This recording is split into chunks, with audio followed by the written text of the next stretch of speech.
नमस्कार, बिहार मिथिला न्यूज़ में आपका स्वागत है। मैं मनोज। देखिए, जिस तरह गैस की किल्लत हो रही है, लोग भयावह स्थिति बनाने का प्रयास कर रहे हैं, लेकिन दिल्ली, बेंगलोर, अलग अलग जगहों पर अब रेस्टोरेंट और होटल पर असर पड़ रहा है। अभी हम आपको कई होटल और रेस्टोरेंट का दिखाएंगे। यहाँ देखिए, ये आपको दुकान है मौज मेला। देखिए, यहाँ पर मिठाइयाँ बनती हैं, आपको समोसा, लिट्टी सभी। और हम आपको बता दें कि हम भी यहाँ खाने पहुँचे हैं। ये देखिए, ये चाट हम भी यहाँ खाने पहुँचे हैं। लेकिन अब दिक्कत क्या है समझिए, कॉमर्शियल सिलेंडर अब सप्लाई बंद हो गई है।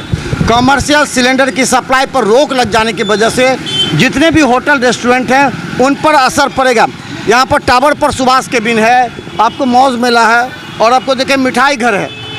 यहाँ भी देखिए सभी जगहों पर अब ये कहा जा रहा है कि गैस की दुकानें। आप लोगों को सूचना मिला है क्या कॉमर्शियल सिलेंडर देगा या नहीं देगा? मालिक, कॉमर्शियल सिलेंडर क्या सप्लाई का कुछ सूचना मिला है? कहा जा रहा है कि अभी सप्लाई नहीं होगी। सप्लाई नहीं मिल रहा है। हम लोग कोयला पे काम कर रहे हैं, भट्टी पे। कोयला भट्टी पे काम कर रहे हैं? हाँ।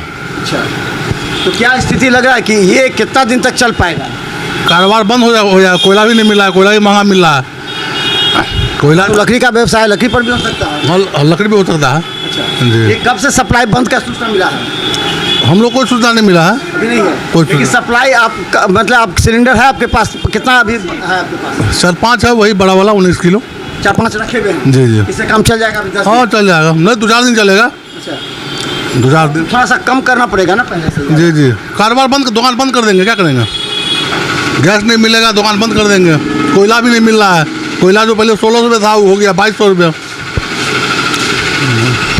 तो देखिए, जिस तरह अभी हम आपको गैस गोदाम में लंबी कतार में खड़े लोगों को दिखलाया, जो घरेलू गैस है उस पर भी असर पड़ा है। होटल रेस्टोरेंट दिल्ली, मुंबई, आपको गुजरात, कई जगहों पर जो होटल रेस्टोरेंट थे उन पर भी असर पड़ा है। कई होटल रेस्टोरेंट ने कहा कि अब हम इसे बंद ही कर देंगे, क्योंकि जब तक उन लोगों को जो कमर्शियल सिलेंडर की सप्लाई नहीं होगी तब तक ये लोग अपना कारोबार नहीं कर पाएंगे। इस परिस्थिति में दरभंगा के कई गैस एजेंसी ने कहा है कि उन्होंने कॉमर्शियल गैस की सप्लाई बंद कर दी है। जो आवश्यक निर्देश है उसके तहत अगर कॉमर्शियल गैस बंद हो जाते हैं तो ये मिठाइयाँ और ये तमाम समोसे और चाट, ये सभी आपके लिए एक सपना बन सकता है और इन लोगों के कारोबार पर व्यापक असर पड़ेगा। चलिए हम आपको दिखाते हैं दरभंगा डीएम क्या कहते हैं। डीओ और एमओ को कहा गया है कि जितने भी गैस एजेंसीज हैं वहाँ पे जाके जांच करें, ताकि कोई भी स्टॉकिस्ट की काम ना करे, कोई भी अवैध तरीके से स्टॉक ना करे, क्योंकि अभी दिल्ली में समय भी थोड़ा सा विकट है। लेकिन इस आपदा की स्थिति में कोई इसको अवसर के रूप में लेके गलत काम ना करे, इसके लिए सभी एमओ और एसडीओ को निर्देश दिया गया है। और कोई स्टॉकिस्ट स्टॉक करता है ब्लैक मार्केटिंग के लिए, इस पर कार्रवाई करेंगे। एक संदेश दो यहाँ के वासियों को देना चाहेंगे, किस तरह का देंगे, क्या कहेंगे यहाँ के जनता? कभी कभी होता है कि लोग पैनिक मोड में आके, सिचुएशन वैसा नहीं होता, फिर भी लोग पब्लिक खुद अपने घरों में स्टॉक करने लगता है।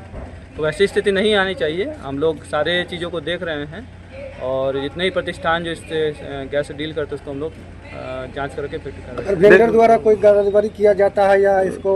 हाँ, तो सब तो बताएंगे सर। देखते हैं कि होटलों में भी छोटा सिलेंडर चलता रहता है, चाय की दुकान पे छोटा सिलेंडर चलता है, जिससे आम जनताओं में दिक्कत होता है। ठीक है, उसकी जाँच करके कार्रवाई।